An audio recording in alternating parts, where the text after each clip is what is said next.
uma agenda cheia, horários rígidos, tudo planejado, tudo organizado, tudo no seu lugar. Tudo acontecendo exatamente como deveria. E para muita gente, essa imagem parece uma prisão. Mas existe uma outra maneira de olhar para a rotina. Imagine só acordar sem precisar descobrir tudo de novo. Saber mais ou menos o que vai acontecer. Por exemplo, saber onde as coisas estão, saber qual o próximo passo depois daquela atividade, ter referências, ter pontos de apoio e, principalmente, não precisar gastar tanta energia decidindo o tempo inteiro aquilo que poderia simplesmente já estar organizado. Talvez rotina não seja sobre controlar o dia. Talvez seja sobre não precisar lutar contra o caos o tempo todo. E eu acredito que essa diferença é enorme. Esse é o segundo episódio do nosso podcast Atípicos. Meu nome é Paula, eu sou uma pessoa atípica de 43 anos, integrante da banda Atípicos. E você está na Biblioteca Sonora.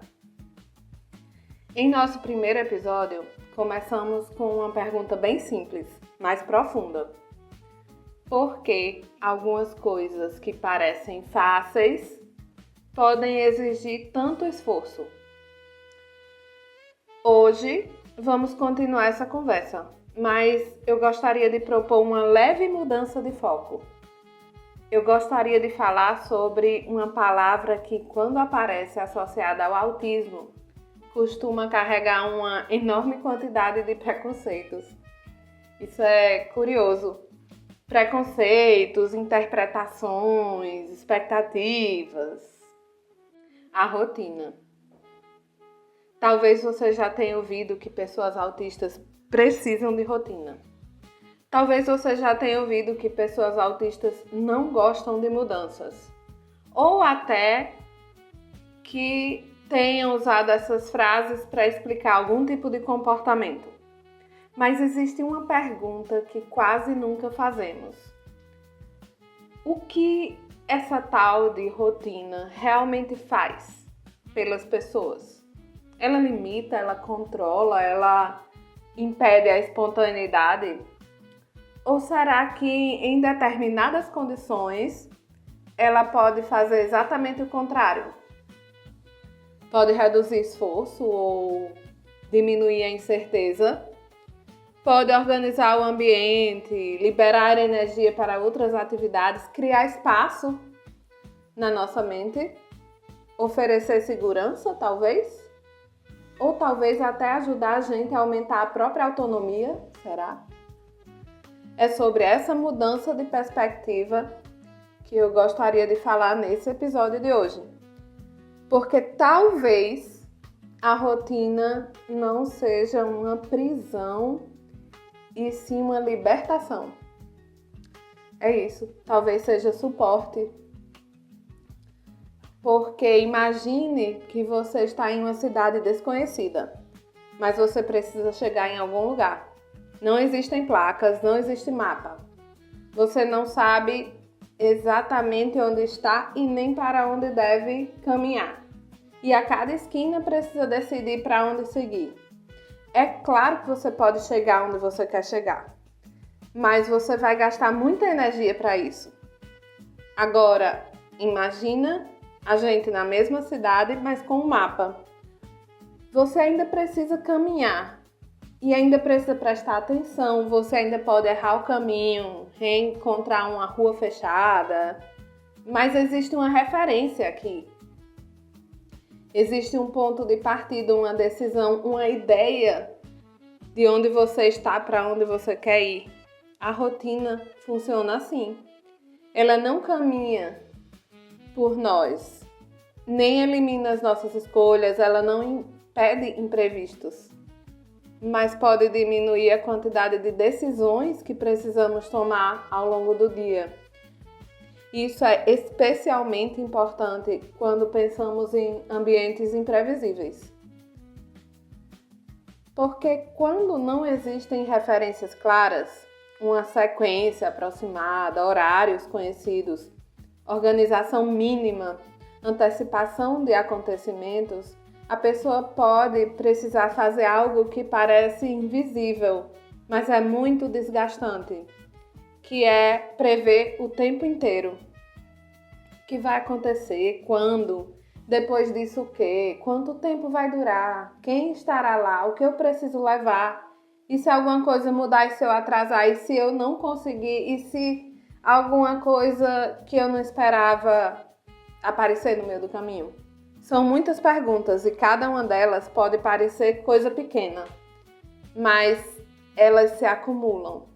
E quando muitas decisões precisam ser tomadas simultaneamente, o cotidiano pode começar a consumir energia demais antes mesmo de qualquer atividade realmente começar. E aqui aparece uma ideia muito importante. A ausência de estrutura não significa necessariamente mais liberdade. Às vezes significa apenas que toda a estrutura precisa ser construída dentro das nossas cabeças. Isso é cansativo. Isso custa. Custa atenção, energia, antecipação, custa muita regulação. É um esforço enorme. E depois de muitas horas fazendo isso, talvez ainda exista uma tarefa simples esperando a gente. Só que você já está extremamente cansada antes de começar. Então aqui fica um convite para a gente olhar para a rotina de outra maneira. Não como uma lista de ordens, de atividades ou um conjunto de regras, mas como uma estrutura de apoio. Uma estrutura que ajuda o ambiente a fazer parte da organização do nosso cotidiano. O comportamento, ele não acontece isoladamente. Ele acontece em algum lugar, em algum horário, com determinadas pessoas, diante de determinados estímulos, dentro de determinadas condições. Isso é importante. Se o ambiente é caótico, imprevisível ou excessivamente variável, o esforço necessário para manter essa estabilidade interna é enorme. Mas quando o ambiente oferece referências mais claras, parte desse esforço pode deixar de ser tão necessário. É quase como se o ambiente dissesse: você pode relaxar um pouco, você não precisa pensar em tudo agora. Ou até, eu já estou organizada, eu sei o que vem depois, eu me sinto mais centrada. É por isso que coisas aparentemente simples podem ser tão importantes. Por exemplo, um horário aproximado, uma sequência de atividades, um espaço organizado, avisos antes de mudanças. Referências visuais podem ser muito interessantes. Tarefas divididas em etapas. E, na verdade, nada disso precisa parecer extraordinário ou super rígido. Mas pequenas reduções na incerteza podem produzir uma diferença enorme na experiência cotidiana. E aqui existe uma mudança de perspectiva que eu pessoalmente considero essencial. A rotina, eu creio nisso, não deve ser construída para controlar a gente.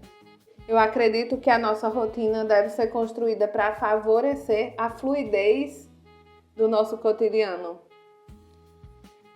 E para mim, isso significa observar. Observar como que eu funciono ao longo do dia, quando eu fico mais disposta, em quais situações eu me sinto mais desorganizada, o que ou quando ou como uma atividade é mais fácil ou mais difícil para mim. O quanto eu consigo sustentar de cada tipo de atividade.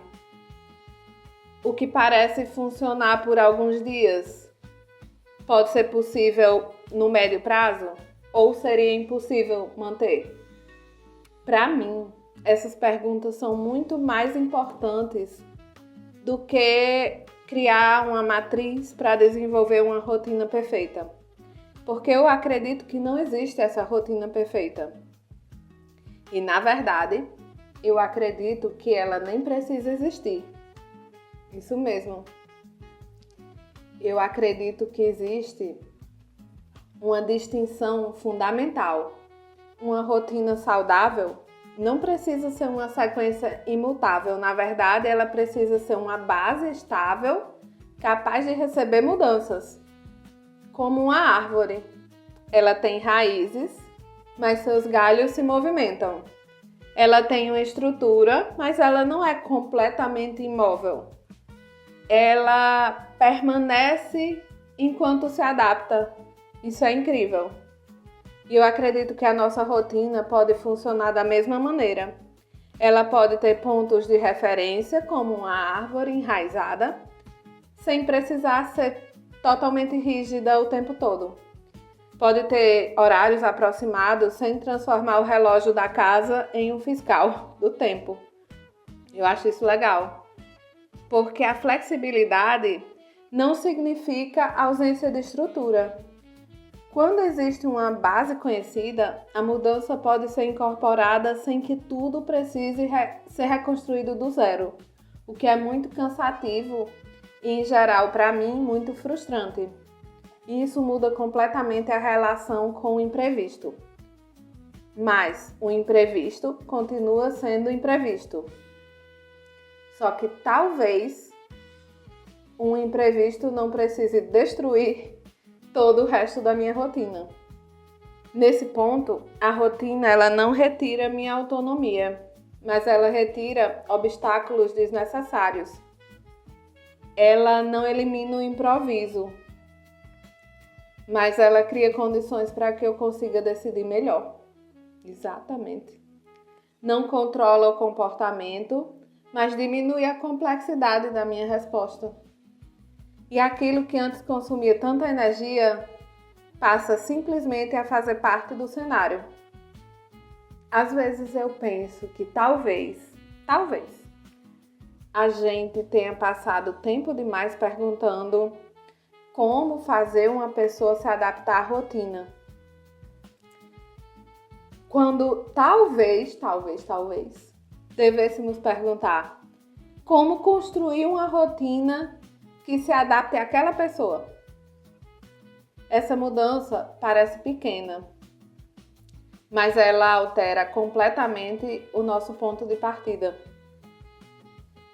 Porque rotina não deveria ser uma prova de disciplina, de organização. A rotina pode ser uma forma de cuidado, uma forma de antecipar, uma forma de reduzir sofrimento evitável, uma forma de economizar energia, criar espaços para aquilo que realmente importa acontecer. E principalmente, a rotina, ela pode e deve ser construída a partir da observação, da experiência, até da tentativa e erro, do ajuste natural. E talvez essa seja a grande descoberta. Uma boa rotina não é aquela que consegue controlar todos os acontecimentos. É aquela que consegue absorver os acontecimentos sem destruir a nossa capacidade de continuar. Por isso, quando alguém disser que rotina é prisão, talvez valha a pena a gente fazer uma pergunta bem simples. Prisão para quem? Prisão para quem? Porque para algumas pessoas, a ausência completa de estrutura pode ser justamente aquilo que a aprisiona. Aprisiona na antecipação, na dúvida, no esforço, na ansiedade, na necessidade de pensar sobre tudo o que pode acontecer. Enquanto uma estrutura construída com cuidado pode fazer exatamente o contrário, pode abrir espaço para o que realmente importa. Pode tornar o mundo um pouco mais legível. Não controlar o caminho, mas iluminar um pouco melhor os próximos passos. E quando conseguimos enxergar os próximos passos, talvez caminhar fique mais fácil. Porque rotina não precisa ser prisão. Pode ser o lugar de onde a liberdade começa.